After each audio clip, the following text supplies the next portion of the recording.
every day on the subway coming in from Brooklyn, which is this stop and frisk little sign. You see it? Can you see it clearly? So basically, I'm sure you've probably seen this, but this started a few months back. And so on the subway, they would take turns like mixing it between like the littering one or like the smoking one or the music portion. And it just kind of is, I think, more of a mobilization technique than an actual advocacy technique, but it's a little bit of both.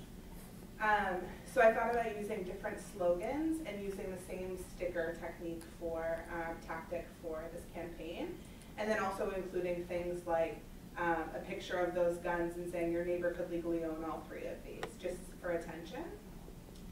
So the targeting goal, the target would be the House of Representatives, since that's the main barrier in passing this legislation, and the goal would be to pass the assault weapons ban by the end of February 2013. I feel like you have to have a timeline in there, otherwise this could be carried out for forever. So again, the tactic would be a sticker campaign on subways and buses, catering the message per city. So the one in DC could be something like, NRA CEO Wayne LaPierre is stealing my vote, right? Because the majority of Americans and the majority of NRA members do support banning the assault weapons. However, the Congress is not representing individuals' desires. And then choosing 5 House districts from 2 conservative Democrats and 3 House moderate conservatives to do the same sticker campaign within their smaller districts, because it would have a larger effect within a smaller region. And then and saying something like, call your congressperson to show your support for Sandy Hook, or something like that, like making the connection between the recent events. And then, so this is actually a mobilizing technique for the community, or for the community of activists or supporters. So trying to both mobilize against, or in support of the legislation, but then also diffusing the control that NRA currently has over Congress, which is, most people would say, is hyperinflated. And then additionally putting pressure on Congress. In the meantime, maybe adding like a website or something, or like call your congressman member to every sticker. So this is both building the knowledge of the current legislation, maybe having, again, like a website on the sticker or something where you can get information about the bill, and then also look up your congressperson. The sanctions are small, but they probably would include something like a fine for defacing property. Yeah, that's the only one I could think of. And then the resources, again, I would probably take around 10, I said students, but it should just be individuals, activists per city, 1 designer, and it would use a unified messaging and unified design, approximately $500 per city for printing of stickers, and then a timeline of 2-week campaign from the 1st of February to the 15th, and then having like a localized, or like a single day, like for example on February 10th, to do a call-in of Congress within those districts to have some action points within this. So from the 1st to the 3rd of February, doing the designing and printing of stickers, and then the 4th through the 14th, putting up the stickers in subways, public places. That's it. Super. Have you thought about threadless? Thought about what? You know threadless? Threadless t-shirts? Yeah, exactly.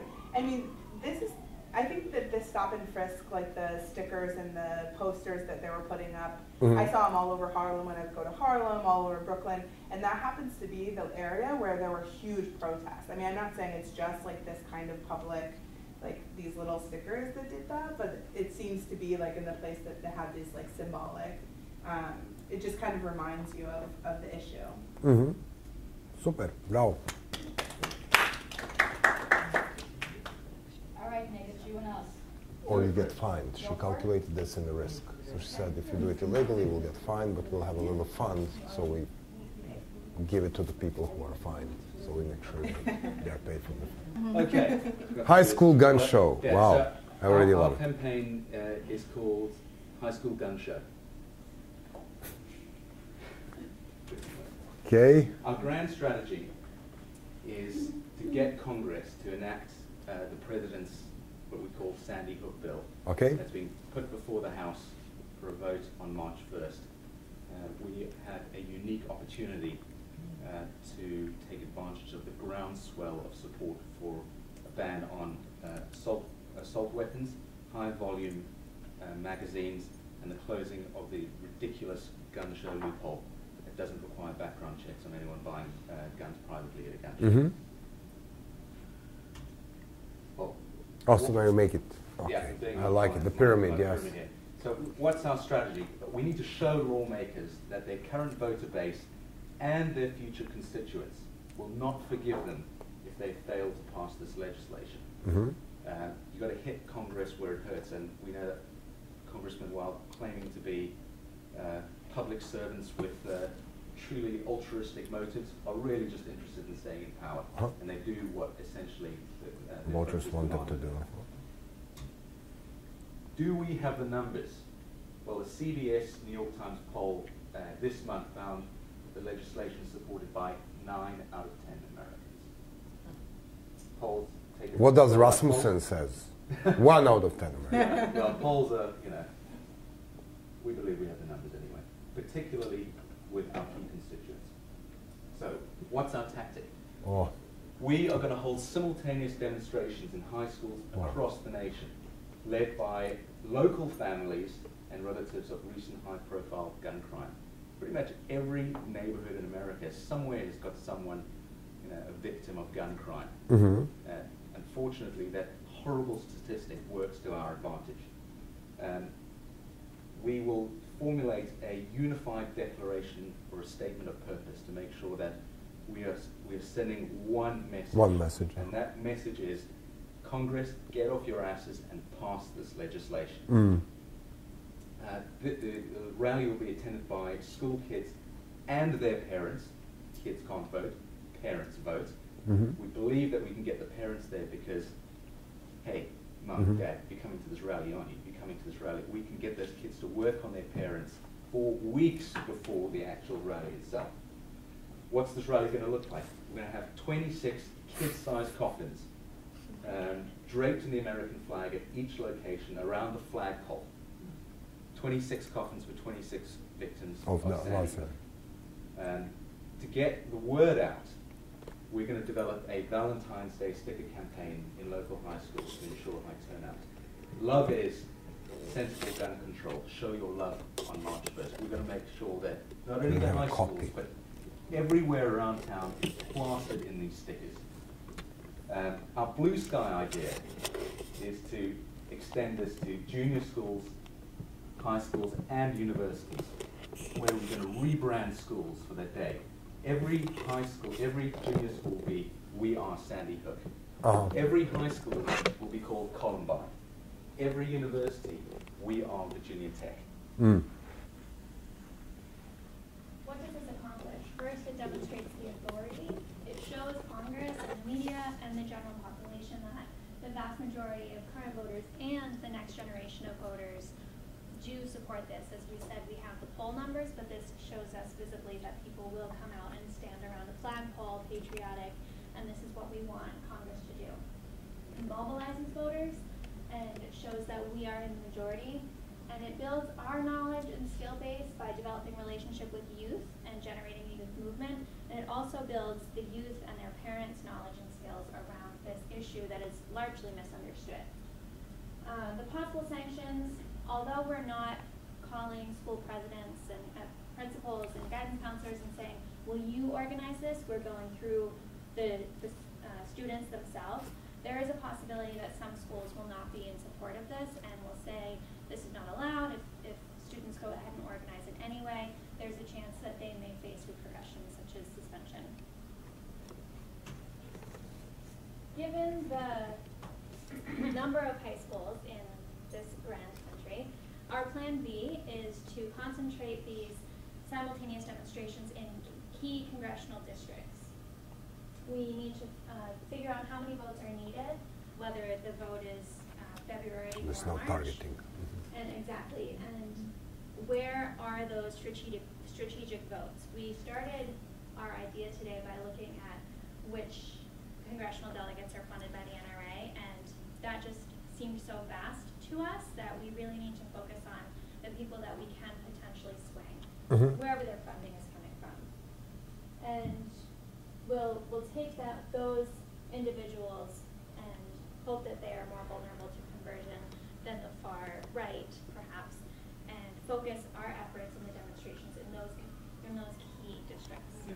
Including, some of those congressmen who don't take NRA money, who, there may be Democrats who just live in rural areas where, people want guns just, for hunting and fishing, but they're not sold on having assault rifles. So we just make very, very targeted, make sure we hit those congressmen who have a real chance of conversion. Our projected cost, again, this is whether the campaign is across the country or in these targeted districts, depending on our human resource capacity to outreach the schools in the key districts or across the country. We will start with student outreach. This is the most time-intensive part of our campaign. We have to contact the schools, and we were thinking about what do schools have in common? Student government, and these are natural student leaders who have been elected by their peers to lead them.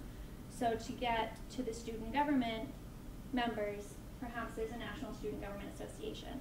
This is time-intensive, as I said, and we need to start yesterday if we're going to do this. Each student contact at each high school will get a toolkit. That's where we come in. So Makes sense.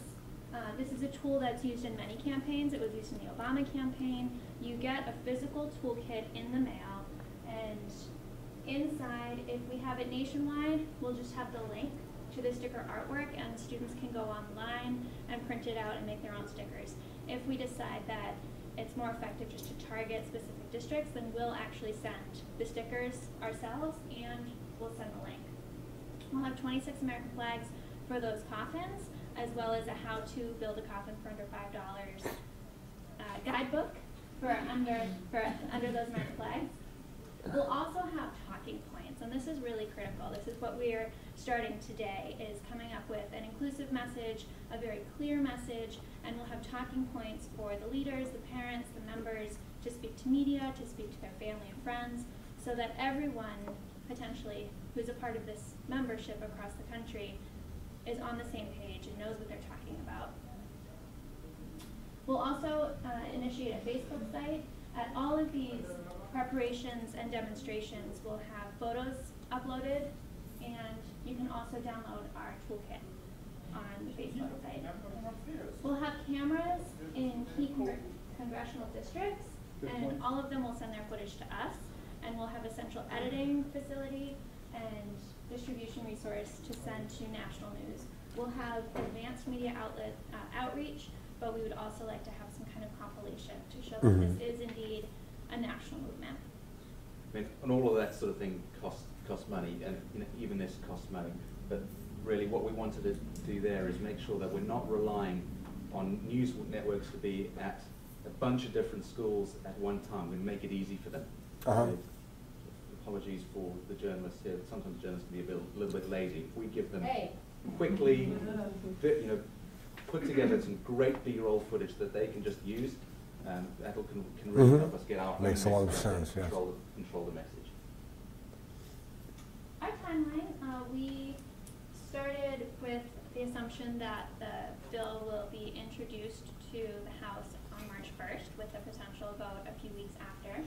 So today we need to begin formulating our unified statement of purpose and those talking points and begin our toolkits. Around the 1st of February, we'll begin that labor-intensive student outreach. And on the 10th of February, all the toolkits are in the mail to those student contacts. Valentine's Day, the sticker campaign begins, and February 20th is the beginning of media outreach here nationwide and on the ground in each one of these school districts. And we have the demonstration on March 1st. Wow. I better buy myself a gun before you start this. Do you have any questions or comments? Where will the demonstration be? Washington? They'll be outside of each one of these high schools around the flagpole. And will there be a sort of a national march? No, not at this time. this is, you know, simultaneous demonstrations. Dispersion kind of, yes. all over the country. And I don't know if you remember after Columbine, that's what schools did. We all went outside and gathered around the flagpole. So it's reminiscent of that, and it's also bringing us together in a patriotic way. And it's a geographic location that every high school in America hopefully has.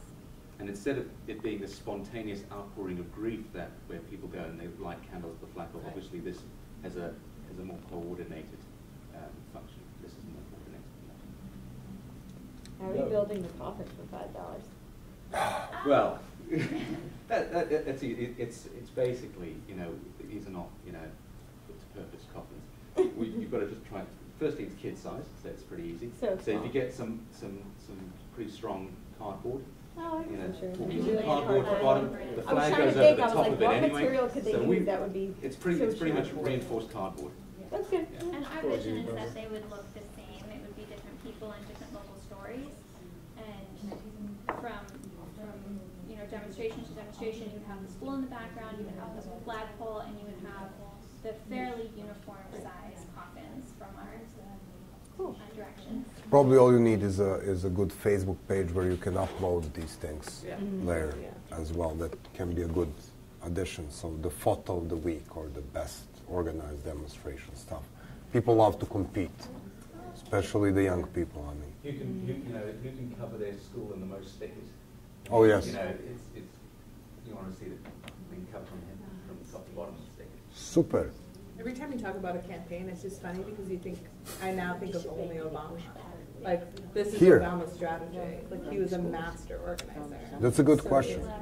Do you anticipate any pushback From the schools. from the Yes. schools? Okay. Yeah. You take that into consideration? Yeah, the schools could get really pissed off because we're not asking them if we can do this. We're not seeking permission. So that's where the sanction comes in. You know, student leaders who are organising this, they could be called into the principal's office and say, hey, you know, we didn't sanction this, you didn't ask us, you can't have this demonstration. We need those students to stand tough and go, this is bigger than just, you know, cleaning up the stickers when we're done. Especially private schools. That might be a problem too. Yeah, but I mean, this is not vandalism. This is not spraying graffiti. No, I This know. is all these are stickers that can come off. Mm-hmm. So you know, there will definitely be pushback, but we're hoping that you know enough schools will stand strong. Where we can But then that's the point of bringing the parents in, because they're paying the check. So, Right, they're paying their taxes and they're casting their votes. oh, and they're paying for school as well. Right. If we are talking private schools, I mean. Yeah. And these are all these things that really are in the school's interest as well. So we hope that more schools will say, you know, something. This is a good thing. You know, we'll help you. Of course, we'll set aside, you know, the space. We'll help you organize it. You know, send out emails to the PTA. Those are all what we hope will be, you know, side benefits, halo effect.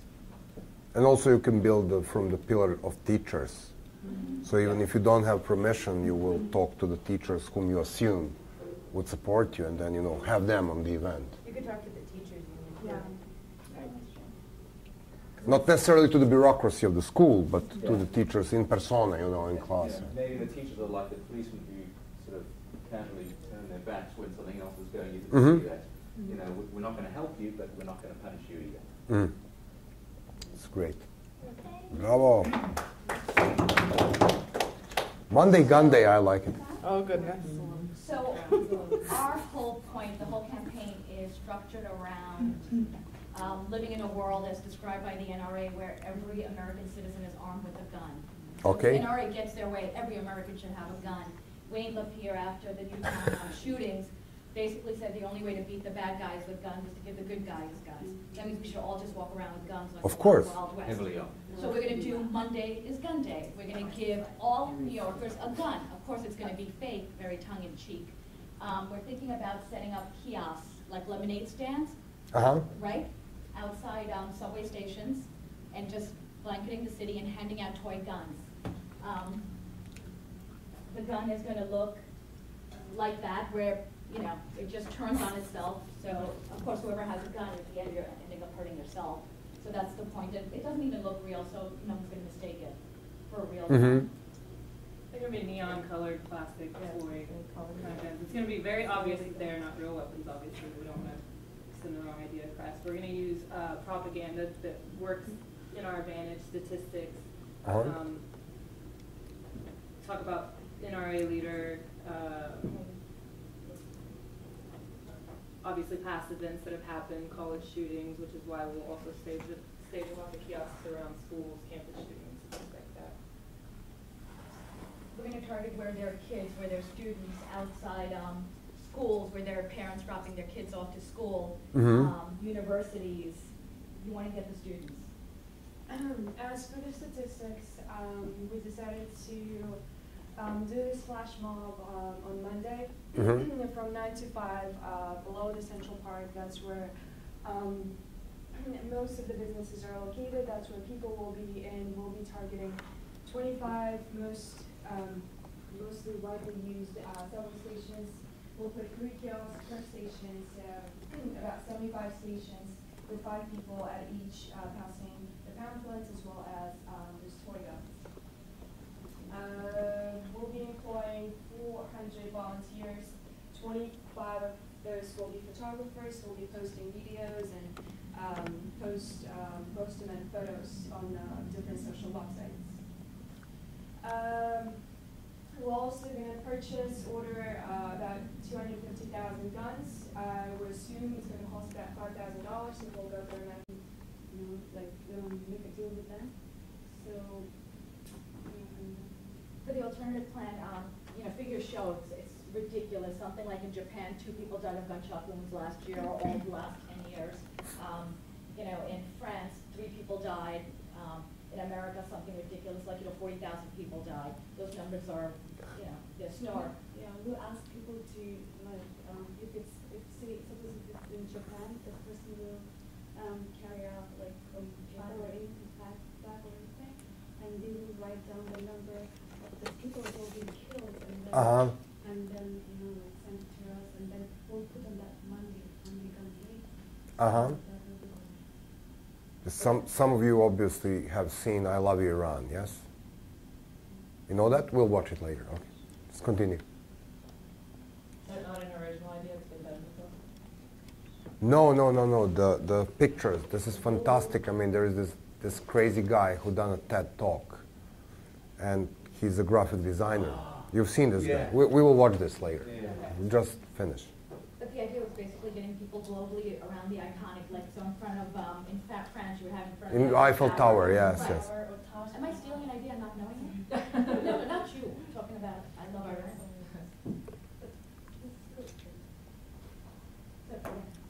But Monday would be gun day. Everyone would have them. What would you do about, and also I'm half stealing the point that you brought up, so I'm giving you credit. What would you do about the fact that you would have to really let police know that this was happening? It's still illegal to have a gun, even if it's a toy gun, even if it's colored. Right, we talked about that, and Bloomberg is totally on our side, very anti-gun. I'm sure he would accommodate us. Whatever tweaks they want to make to the campaign, we're more than happy. This beauty is my wife, which I was telling you about.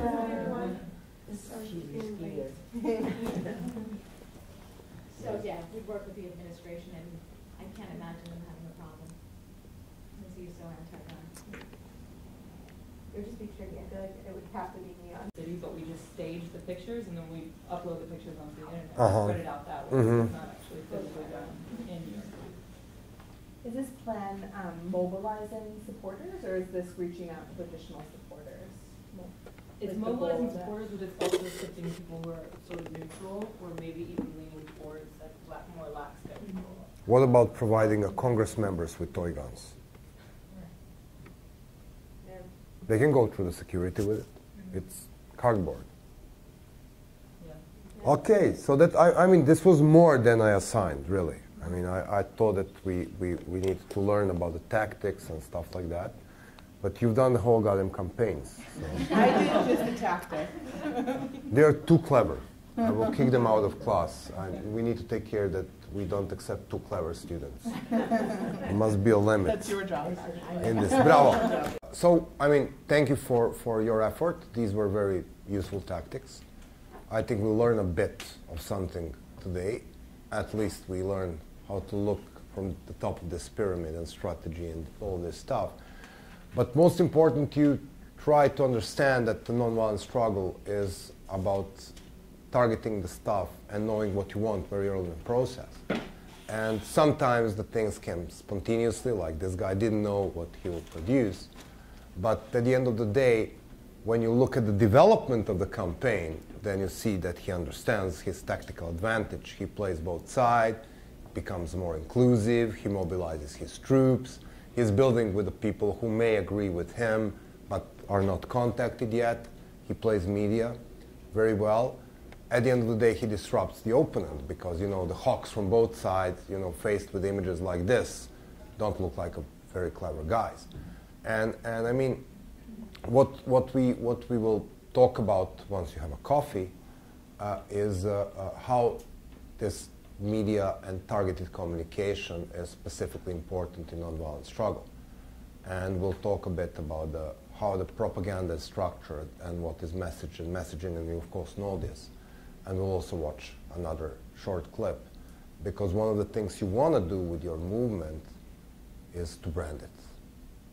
And you will see the great difference between you don't even have a movement, but you have a cool brand, so you want to join.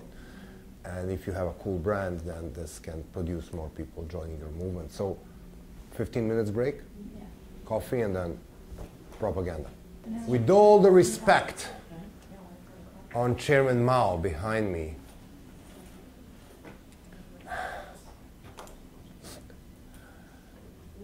now we're going to talk a little bit about our next issue. And as we started by vision of tomorrow and strategy, and then understood how this strategy turns into tactics, and now we made a little breakdown of how these tactics are really employed and what is really important, we want to talk a little bit about what is really important in nonviolent struggle. And when we first structured this syllabus, we had some American partners in Washington, D.C., and they say, oh, you know, you don't want to use the word propaganda.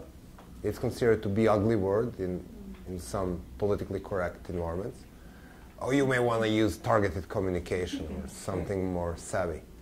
But speaking honestly, we like the word propaganda. And to those of you who research into media, I would highly recommend the book by Jacques Ellul, whose name is Propaganda. And Propaganda, the Creation of Man's Attitudes. This is how it is named. It's a very, very good book. Jacques Ellul, E-L-L-U-L-E-S. It's French name. Ellul is the way you pronounce it. So, what is this thing, propaganda, and what it is target? I mean, what's the aim of the propaganda?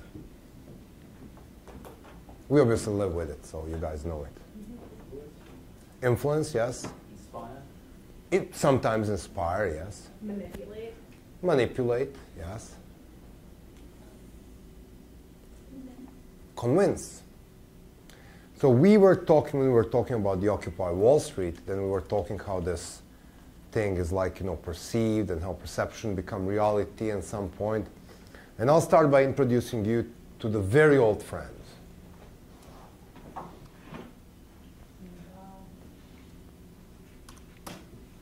Who was that guy? Not Mao. We know Mao. Mao is a cool guy. The Marlboro Cowboy. The Marlboro Man, yes. Who is the Marlboro Man? He is the face of the cigarette. Okay, Brand. so what? I'll try to do it once again. So my question to you is, when you see, forget about the cigarettes, just look at this guy and tell me, what do you see? Okay. He's what? Cool cowboy. Cool cowboy, yes. What else? A little dangerous. A little bit on the edge in the Colorado mountains on his horse.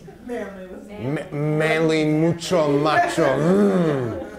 He's such a, I want to be a Marlboro Man. What else? Breaking a horse. Breaking a horse, yes. Out there in the mountain, he's what?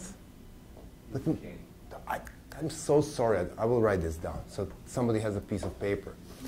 So Marlboro Man is strong, mucho macho, yes. That somebody just write these things down. Strong, masculine. What else? Yes, mucho macho, yes. The Spanish version of macho. The Spanish word for Master of his domain. master of his domain, yes. What else? Out there in the mountain, he's free, of course. What else? You need to be what to ride a horse on 2 miles altitude? Crazy. Well, crazy, yes. Strong. What else? Healthy. Probably, Really fit, yes. Really in a good shape, yes. Yes. It's funny because he doesn't even. He's also very American, but I'll skip this. He also died of lung cancer. Oh, this is where we are. Okay. So this is this guy. Cigarettes make you healthy and fit. Yes, yes. This is exactly what it tells. When you look at these images, it tells you about the man who is strong, mucho macho masculine, master of his fate. He's absolutely free. He's probably American. He's very strong. He's very fit. He's good-looking, handsome guy. Okay. Is he So- single? He's well. Yes. He's single. That's the question. Yes. When you're that free, He has When you're that, I mean, come on. So now let us play with the words. Strong. I spent 18 years in happy marriage with this guy. 18 years. Smoking 2 packs every day. 2 cigarettes before I have coffee in the morning, okay? This is how close our relationship was. So, about being strong, I will tell you I had huge problems walking to the 4th floor where Masha and I live. It is actually among the main reasons of male impotency. It is also, comparing to free, one of the most addictive substances in the world, probably the first one after heroin. It doesn't help you stay really fit, and it doesn't make you very handsome. In fact, you become yellow, and your skin is yellow, and you look like shit. So by choosing this guy, Philip Morris performed one of the best propaganda operations in the history because, as some of you know, this guy, he was a postman and occasional actor from Florida. He was never in Rocky Mountains except for the purpose of shooting the stuff. He was not traveling very much. He was a heavy smoker. He died of the lung cancer. And the last thing he has done in his life, he sued Philip Morris. But we don't know that. So the first thing we need to learn about the propaganda, and of course we know, is that facts do not speak for themselves. The facts get meaning only when they're put in context. So much about our mucho macho man. Let me give you another example. We all remember Katrina. These are Agency France Press and Associated Press news from the same day, same neighborhood in flooded New Orleans. They're also the same picture. You know, the Katrina response was slow, the people were surviving on the roofs, they need to go get something to eat and some water to drink. Now I will read you these 2 news. The first one, they're both from 30th of August, the same year. The first one said, a young man walks through chest-deep flood water after looting a grocery store in New Orleans, Tuesday, August 30th, 2005, blah, blah, blah, blah. The second one says, 2 residents wade through chest-deep water after finding bread and soda from a local grocery store in order to save their lives after the nasty thing. Just, I want you to see this picture. Tell me the difference between first and second. One guy's black. The first guy is black. And there is a woman in the second, but these guys are white. So they are poor guys finding water to survive, and this guy up there, he looted the store. This is how the news are shaped. This is a fantastic example. Same situation, same neighborhood, same day. Probably even the very similar location, because the most of the places. Same thing happening, but just one little word creates your perception. Well, but they found it and he stole it. Yeah, of course, that's true. Of course they found it. It was lying out there in the store. But probably he broke in. And then inevitably the food flooded out and just... Yes, they said, take me, take me. So facts don't speak for themselves. They obtain meaning only when put in context. So every one of you who ever worked in PR agency or in any kind of public relations probably seen this. And it's a boring thing, but I will repeat it. This is the production cycle of the propaganda. So this is what we have. We need to define our target, whom we are talking to. We need to find the right message.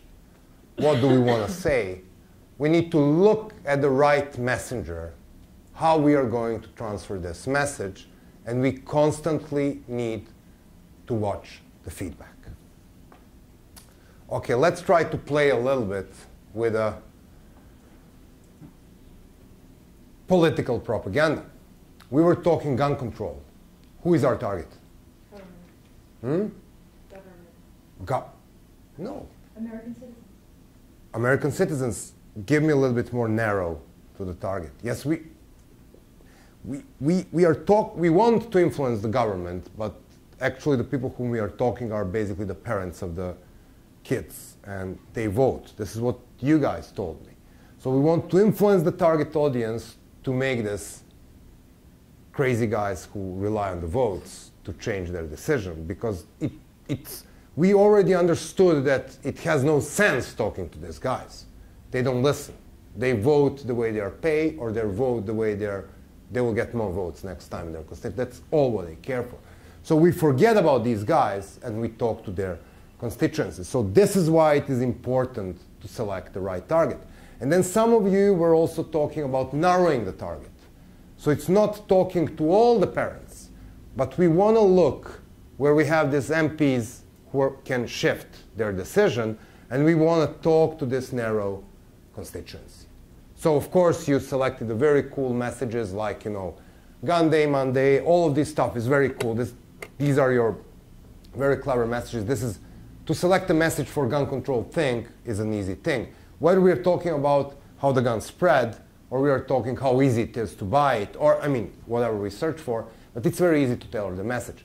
And basically by selecting very different tactics, from stickers to balls, all the way through rallies, you were actually picking different messengers. This is what you were doing. You understand? And the blunt messenger is I step in front of the camera, I talk to the press, people get my message through TV. But funny-looking guns can be equally amusing. And probably the funny-looking guns on Monday will create more news story than this crazy Serb talking to the press, because who gives a shit what I think? But when you have hundreds and thousands of the people carrying this pointy little things in fluorescent color every Monday from 10 to 11 or whenever, or you have a really appealing picture of tactic which is called the mock funeral. This is basically what you guys were pointing, your parade with coffins. It's called mock funerals. It's not a real funeral, but it's a fake funeral. So we are faking the funeral. But these photos are very powerful. Because these photos are more powerful than any press conference in the world, this is exactly the reason why you picked this tactic. So you just didn't put it in this propaganda machine. One of the most important things when it comes to the targeted communication is you need to have means to measure the feedback. So in a commercial propaganda, what would be measuring the feedback? It's easy. How much I sell. So when you look at the effects of the propaganda in the world of the commercial advertising and propaganda, this is easy. How much people shifted into Marlboro from Winston or whatever other brand, or start buying Marlboro. Or, I hate this shit, this is naked, I don't love this shit, I love Odvala. But they don't sell Odvala outside of Starbucks, so and I wasn't in Starbucks this morning. But then the owners of these shops will look at these things and say this is aroma customized little thing, this is a little bit more expensive upscale thing, and this is my beloved shitty Starbucks. And every day they will close the store and they will see how much they sell, and they save their propaganda work. In the world we are exploring, it's a little bit more difficult. So how will you measure whether or not your movement is doing the right thing on the propaganda? By the numbers.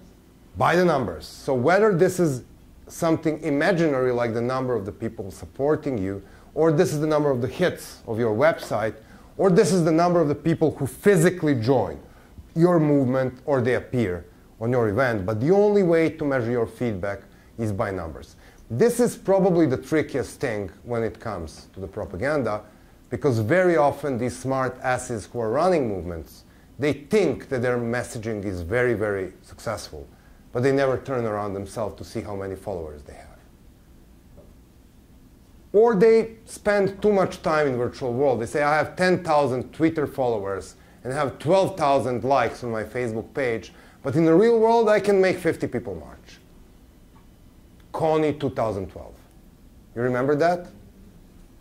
How many views on YouTube? Millions. What was the effect? The guy's out there doing whatever he was doing before the Coney 2012 campaign.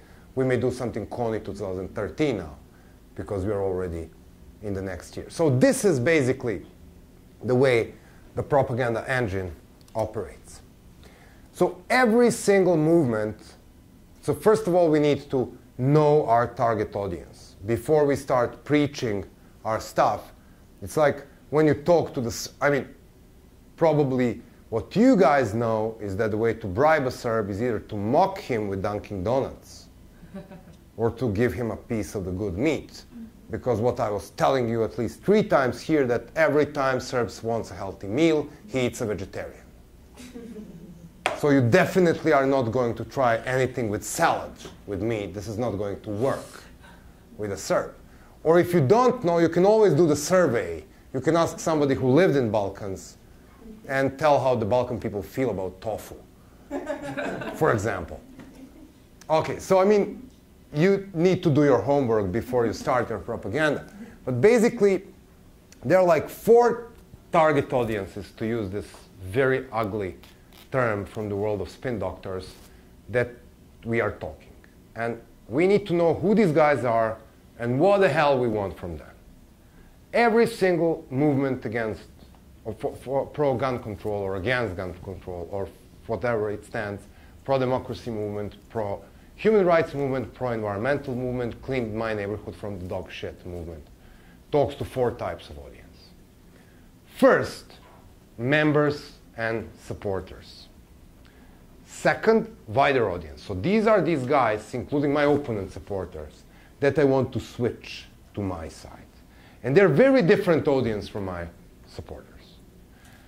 Third, because everything is global, of course we talk to international community. We just seen the very nice little TED talk of the guy who started with a simple poster and ended up with a global media story. And then fourth, potential allies. So before we start our propaganda, we want to know what do we want these people to tell, which is where we are going to define propaganda now. So as you guys said, it is about influence and manipulation. What do you want to happen? What do you want as a result of your propaganda? Support, yes? Is this all I want? Increase numbers, change minds, yes? Money. Money. So I want 2 things. Like there is 2 schools of thoughts. The first one is very old. It says propaganda is influencing attitudes. The second one is more concrete. Propaganda is influencing behavior.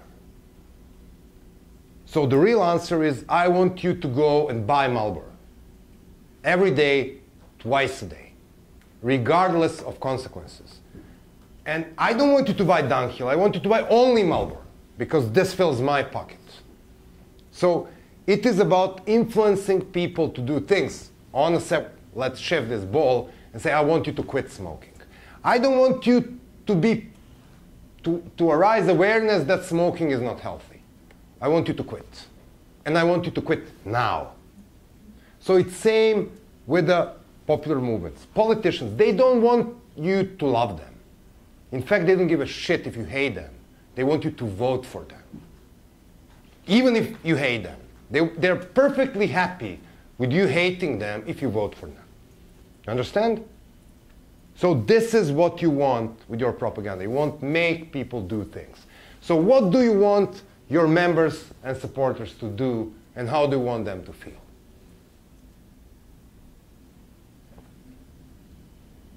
You want them to be reinforced? They want them to be bold, reinforced, feeling very proud that they are members of this movement. We are the cool, we are 99. We're the cool guys. We are hipsters. We wear these funny glasses with no diaphragm. And we do we Instagram ourselves everywhere.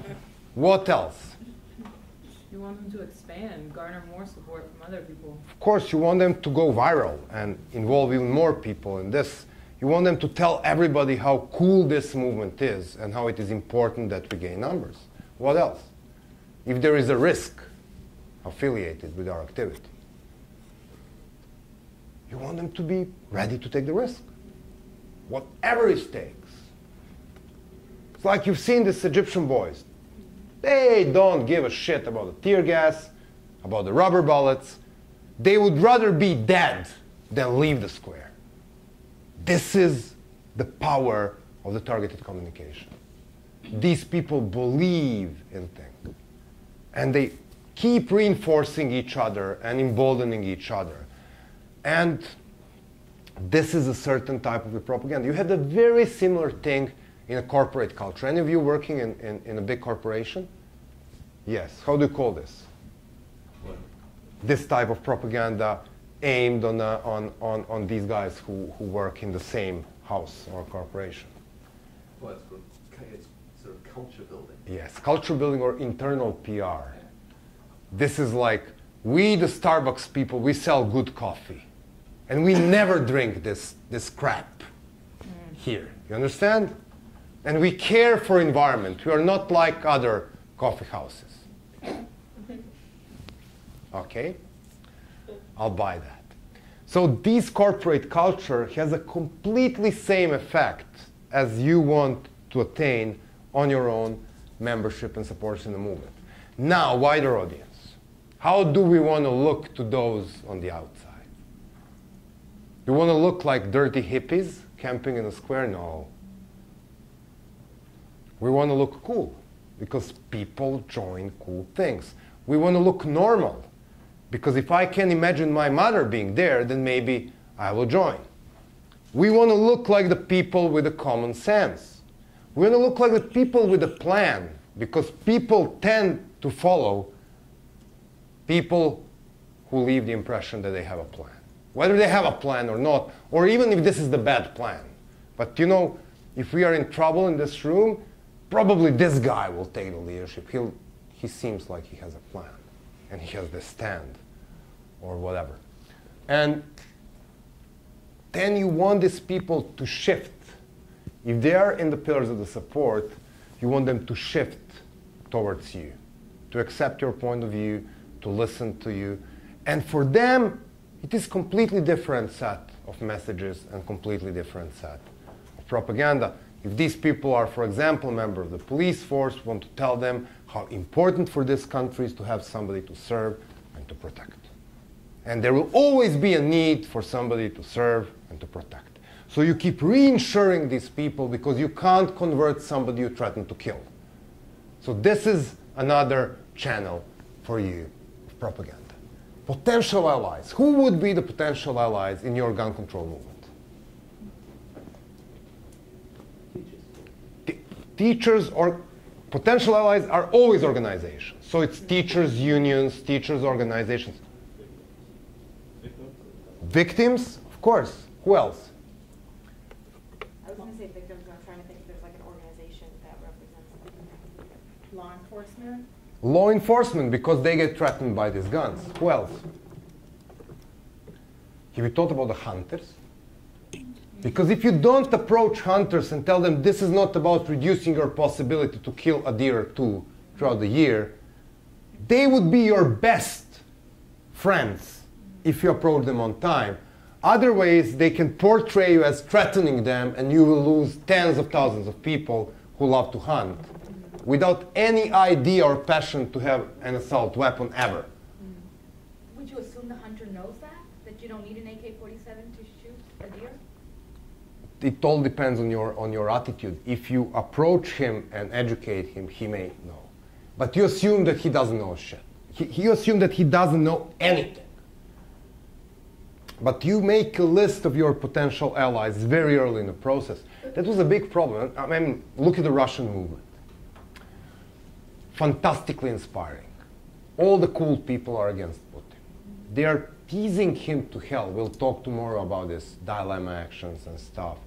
They're absolutely hilarious. I mean, it's like this little place in Barnaul in Siberia, and then they want to assign a protest, and then they can't protest. They come out with a toy protest. And then everybody makes a YouTube video of the little toys demonstrating in the snow, and then it becomes viral on YouTube. Tomorrow somebody calls from Moscow, the toy protest is banned. Explanation, the legal soldiers are not citizens of Russia. Result, 10 million people laughing, cover page of Guardian. These guys are so cool. But the real problem is that they don't think anybody outside their cool circle matter. They don't talk to farmers, they don't talk to labor unions, they don't talk to political parties, they don't talk to environmental activists outside Moscow and St. Petersburg. They haven't done their homework on the list of potential allies. They're very good in international community though, because we actually think that it is more people protesting in Russia than it really is. But they're doing some of their channels very well. They're doing this channel very well. They're very bold and they are, feeling very good inside their circle. They're very bad in gaining new supporters, but they're trying hard. They don't understand that they need allies. And they're very good in persuading me in Serbia or you in the United States that they're doing fine and Putin is about to fall. Which is, by the way, not true. Or at least not completely true. So you need to have this thing in your mind, and when you're writing your final paper, it's very interesting to write down a sentence or two about how do you think the movement you explore communicates. And then you also need to understand how your opponent communicates, because there will be several attempts of your opponent to put you in a certain context. If you're demonstrating against any government in the world, they will take a patriotic stance, and you will be traitors, always. If you are on the street peacefully demonstrating, beware, you're probably going to be called hooligans or soccer fans, even before you break one single window. So I mean, when you look at these stuff, it is very interesting stuff. So we need to keep our core engine of communication pumping in all four of the different directions. So now, my next question is, what sells? There is this fantastic little quote by somebody in marketing business. And he says, I can sell anything if you can eat it, you can drink it, or you can make love to it. Whatever it is, I can sell. If I can persuade you that it is one of the three, you'll buy it. My question is, what do you buy? This Penelope Cruz, Mila Jovovich, looking beautifully with their little makeup. I didn't even see the brand. I don't care. Let's say it's MAC. L'Oreal. Okay, super. We know. So when you are buying, and then Eternal Andy McDowell, frozen in time, on every single commercial, looking exactly like 35 years ago. It's not plastic surgery, it's Dove or whatever she puts. So my question is, what are you buying when you're buying this thing? Glamour, their looks. Glamour, looks, yes. The dream. Dream. Hope.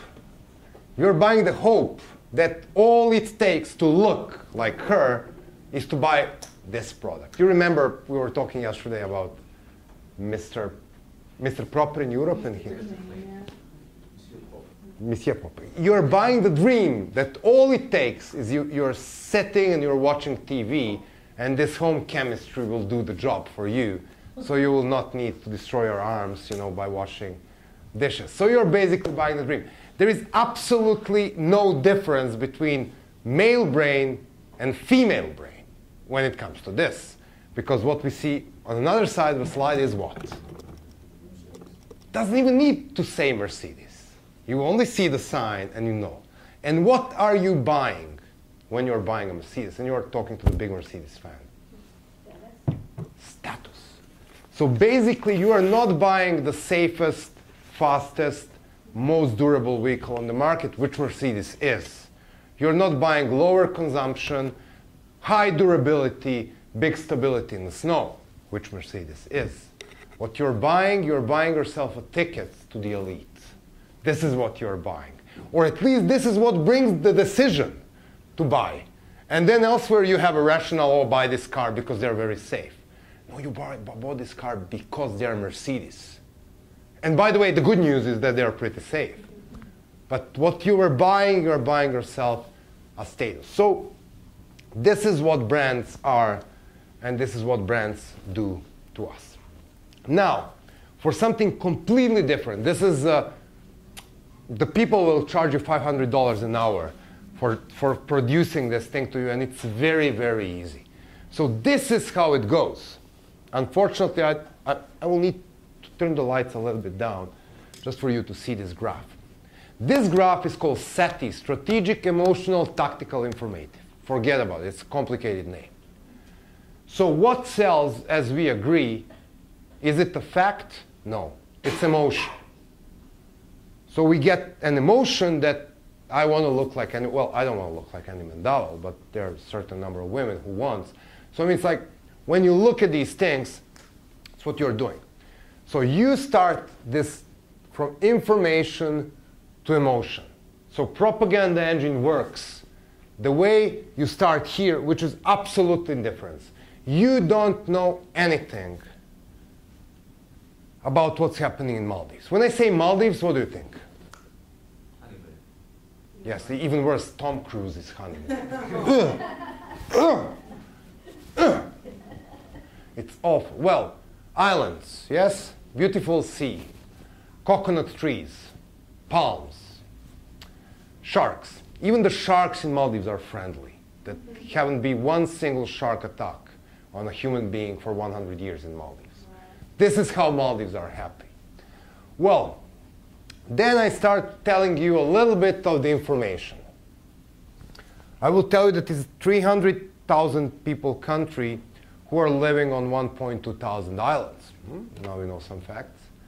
That 70,000 of these people live on a small capital city, which is 4 square miles, and they call it Manhattan in the bottle.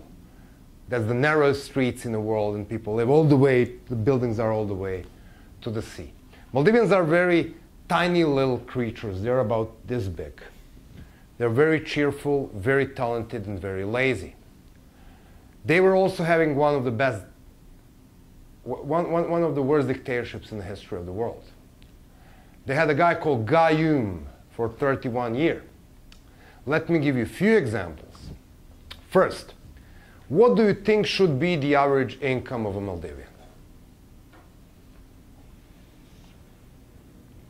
Huge. When you look at the turnover of the country produced by number of the resource, and then you look at per capita, which is 300,000 people, average Maldivian should live a better life than the average Californian, and the California is, as you know, the richest part of the United States of America. Still 40% of Maldivians live below the poverty line. Because it's 3 families controlling the resort business in Maldives. And these 3 families are the family of the president, minister of the police, minister of the tourism. Now you're getting into my second point, which is you're getting interested. So from indifference to interest, and then you have knowledge about certain type of stuff. And now I'm pushing you into the second part of the struggle. And if I just show you the picture of the Maldivian police beating peaceful demonstrators, if I start up with the figures about brown sugar, which is the very cheap form of heroin, and when they push you through the prison in Maldives, there are pretty good chances that you will become addict because the state supports this. And if I tell you that the whole country has one single graduate school, and it's a school of tourism, because what they want is they want their young and clever men out of the country so they may keep the business as usual, then probably you will develop emotion. So propaganda is all by pushing you from I know nothing, I care not, through this is very interesting, into I know something, into I care for something. At the end of the day, you would probably learn a little bit on Maldives, and maybe you would even go and like the Facebook page of their opposition leader or whatsoever. And then you would buy the Lonely Planet guide before you go to Maldives. And you will see the picture of my good friend, and she has been in house arrest for 3 years, and there will be an invitation for you to boycott certain resorts because these resorts are supporting the government. So this is the marvelous example of how I walk you through I don't know nothing, I care nothing, into this is a really interesting story. So I mean, this is how the propaganda works. Basically, you set up the goals.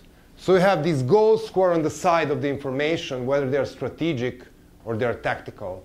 And then they go into the side of the emotion, whether I'm showing you the picture of the lovely polar bear who is dying because of the climate changes, or I'm telling you about the Maldives, this is where you want. So when you look at these 4 quadrants and push in Serbian struggle, these are tactical informative objectives. You see these quadrants. Strategic informational objectives, tactical emotional objectives, most important, strategic emotional objectives. So every time you write a communication plan for your movement, you're actually playing with this graph. You don't know it because you were not enlightened by the fathers of the spin doctors who are advising politicians. It's Jane Carville. He's very good at this. Have you seen the movie Our Brand is Crisis? You did. This is how Evo Morales came to power. The guy who was there before Evo Morales had very expensive spin doctors who screwed, of course. They were spin doctors, right? Yes, that Clinton, that was the guy who almost came out, killed my mom with a bomb. I know that guy, yes. The same guy. That Carville, I know this. Carville, whatever. He and his wife, they're both consultants. Okay, so in the Serbian struggle, typical, if we start our movement, our typical tactical informational goal is how to find the movement, how to join the movement. Where are my office? So these are the tactical, what is my program? What am I standing for? So these are tactical informational things. And then in Serbia, this one was strategic informative objective. We made every single Serb aware of the fact that elections in this country are regularly false. The biggest problem for Putin now is that Russians know this, because he was caught cheating.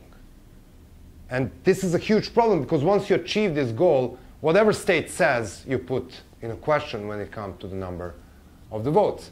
And then several powerful pictures of the people being beaten on the street would probably bring you to the strategic, to the tactical emotional objectives. But what was most important, what was the strategic emotional objective for the most citizens of the country is this.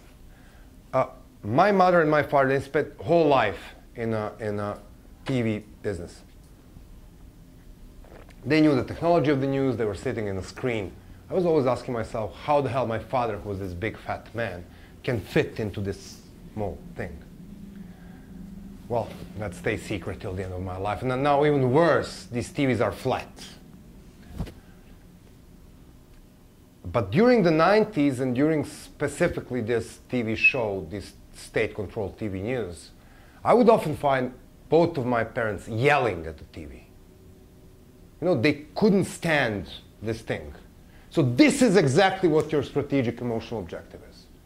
This is where the propaganda coming from your opponent cannot penetrate your ranks. Because even the single picture of Milosevic on the screen was enough for those very calm and intellectual people to lose their temper. Because they couldn't stand his lies on the TV. They just couldn't stand it. They were really arguing with a TV on their common sense every evening. So this is how this thing operates. So before we jump into the funny little world of branding, we also want to define the 3 different types of propaganda. So we have a thing which is called white propaganda. That would be something like Youth Coalition of South African and Serbian People for Gun Control calls youth in 26 schools in the United States to stage mock funeral demonstrations at March the 1st in order to send a powerful message. You understand? So we are saying a verifiable fact, and we are signing the verifiable fact. We are telling the truth, and we are also labeling this truth as something we have signed. And then we move a little bit into the gray zone. Probably some of you have seen the picture of Putin wearing his $20,000 Rolex. Yes? Who made this picture? We don't know. Who published it? We don't know. Who cares?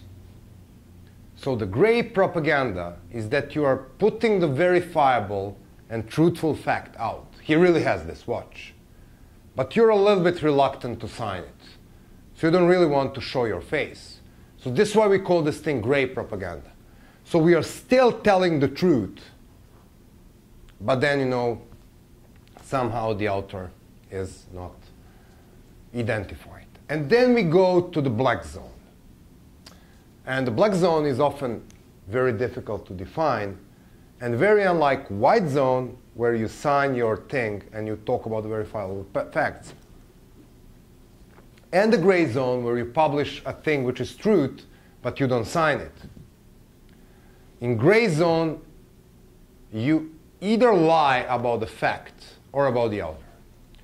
I will give you the example. Yes Man. Somebody showed me the stop frisk. It was you? You all know what, you live in New York. You know what frisks are better than me, yes.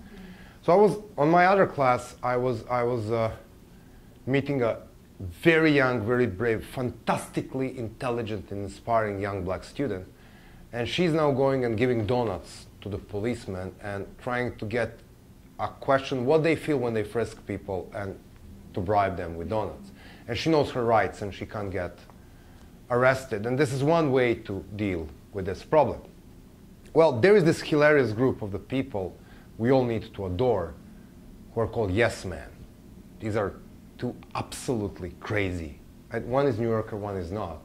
I'm meeting them at Friday night. Actually, I will get very drunk with one of them. And they are the authors of the fantastic movie How Yes Men Saved the World. Have you seen this? Yeah. Well, these guys disguise themselves in suits and stuff like that, and somehow enrolled to every single conference of World Trade Organization. And they were giving fake speeches there, playing to be the members of the World Trade Organization. At the end of the day, they proclaim that the World Trade Organization stopped existing because it's senseless on one of the World Trade Organization conferences. That was easy for them. So there is a thing they run somewhere up street. I don't know the name of the building. It's either Silver Building or one of these buildings around Washington Square Park. And on the Yes Lab, I had tremendous opportunity to work with bright people like you for 2 days. And we were thinking, what would be the mock activity towards this frisk and, searching the black people, red people. So they come, because they're masters of the black propaganda, we came to this fantastic idea. So what we will do is we may print out the fake coupons, like, you know this, you probably have 5 of these in your wallet. So when I bought coffee this morning, they just gave one of these to me. This is like, you know, buy 5, get 6 free, or whatever. Aroma espresso. So when you are stopped as a black Latino guy for the first, second, or third time, you'll have a little coupon. And it is coming from Subway. So if you get searched 3 times, you go to Subway and you get 2-footer sandwich for free. So now, what the police will do? They don't know about this. What the Subway will do? They will deny that they will offer, which means they affiliate with risks, while the majority of their buyers are the very people who have... You understand what it is? You'll spend a lot of time tomorrow with Slobo. This is called dilemma action. This is the action you frame so you put your opponent in lose-lose situation. So in the example of Putin and his Watch, yes. So if you ran posters up all over Moscow saying Rolex dealers of Moscow yes. love Vladimir Putin. Yes. Or support Vladimir Putin. Yes. That would be intentionally misidentifying. Yes, but you don't even need to say, I mean, Rolex dealers or whoever. If you just put the blunt posters of Putin and say Rolex Royal cost 23,000 euros, link to the website www.rolex.com, go and check. You don't even need to sign this thing.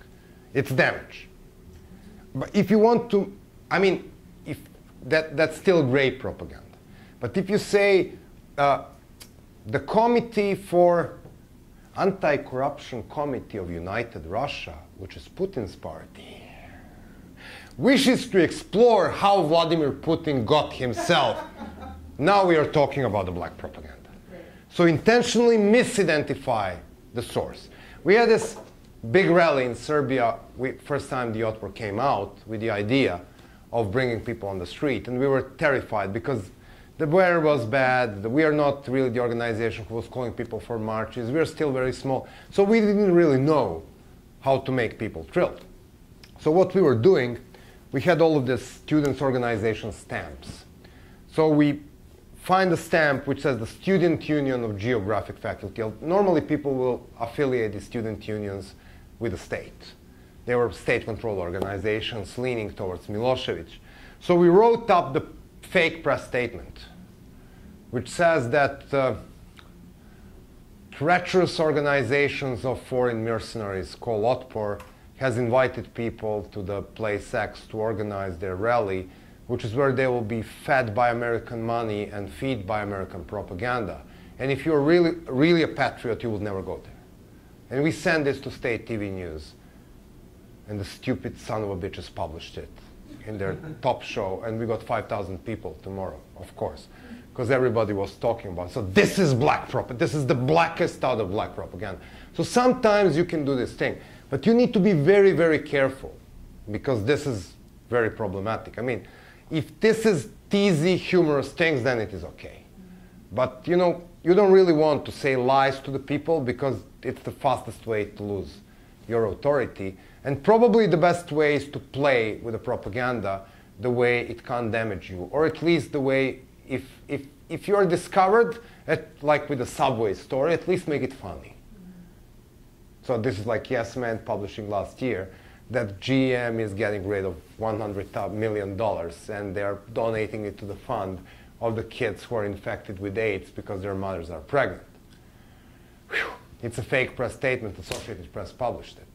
Big problem for General Motors, because what the hell they will say? That they are not giving up their profits to help the HIV positive kids. This is a typical example of the black propaganda. I mean, if you do it, try to do it the way that everybody is sure that you're on the right side, and if you get caught, that it must be funny. I mean, don't play with this in any other way. And of course, for the end of the day, movies. We will talk a lot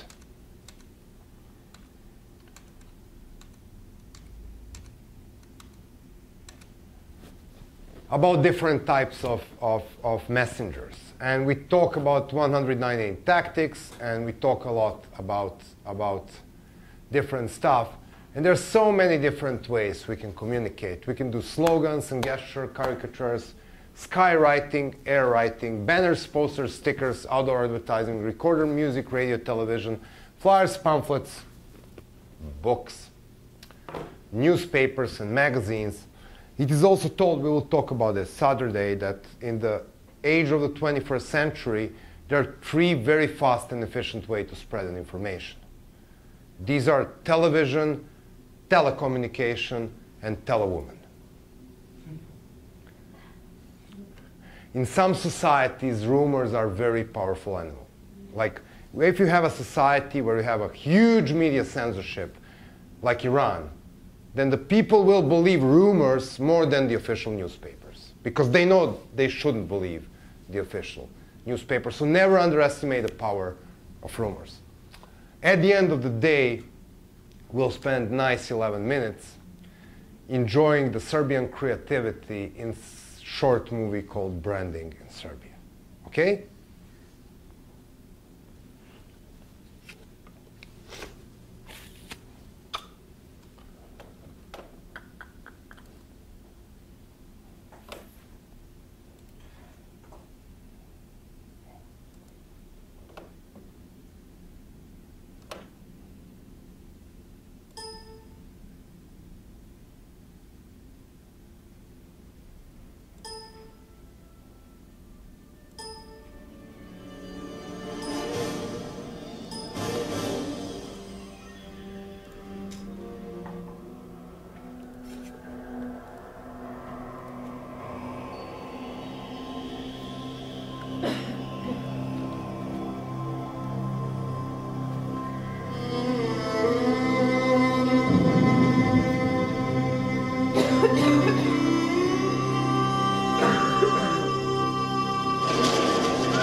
Price of potato.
Tvoj glas odlučuje. Vreme je.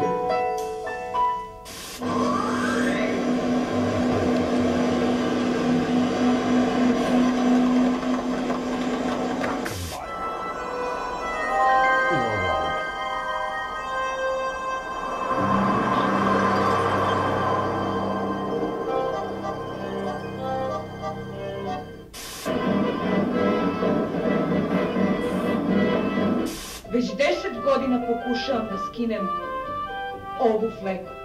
Verujte mi, sve sam probala. Menjala sam programe, mašine, deterđente i... Sada se pojavila nova mašina. Ona ima odličan program koji pouzdano, sigurno i nepovratno skida ovu i slične mrlje.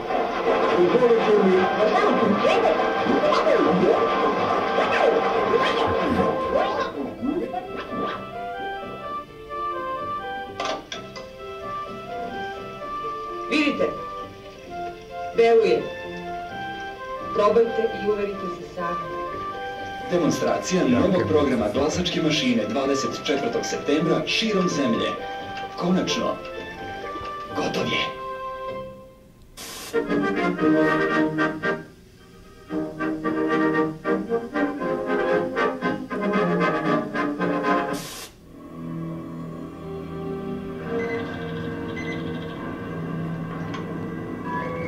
Jedan dan je promenio sve.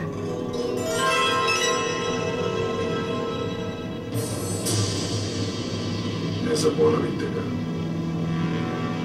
Gotov je.